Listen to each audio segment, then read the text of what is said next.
бүгүнкү күнү тирүүлөрү дагы бүгүнкү күнү чегараны кайтарып турган ар бир чегарачы, ар бир жараныбыз чегарачы, ар бири баатыр.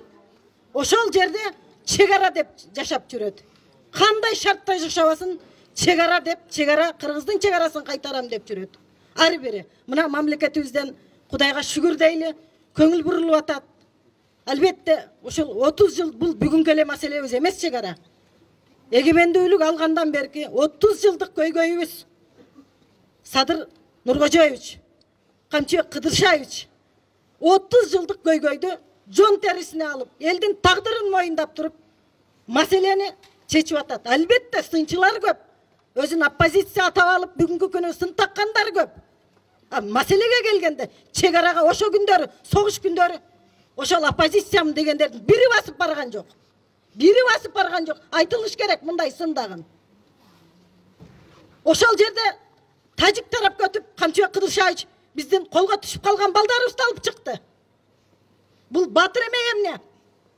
Душманга кирип барып, ошолор менен тил табышып, ошолор менен дипломатиялык переговор жүргүзүп, сүйлөшүү жүргүзүп, балдарыбызды алып чыкты. Биз муну унутпашыбыз керек. Биз көркөм чыгармадан окучубуз. Бул реалдуу жашоодон көрбөдүкпү биз? Эл батырын бергенде сынчылар чыкпады арадан. Эмне үчүн чегарага ошолор барбайт?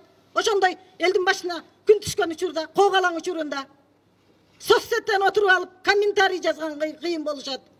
Барышсын ошондой күндөрдө.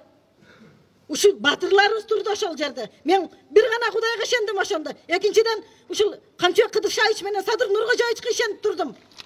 Элинин тагдырын ушулар моюндап жоопкерчиликти бүт алышты. Бул ушул эки батырыбыз Кыргыз элини куткарат деп турдум мен. Мен жеке жаран катары, ошол жердин кызы катары, ошол элдин арасында жүрдүк ишенип ушул эки батырга.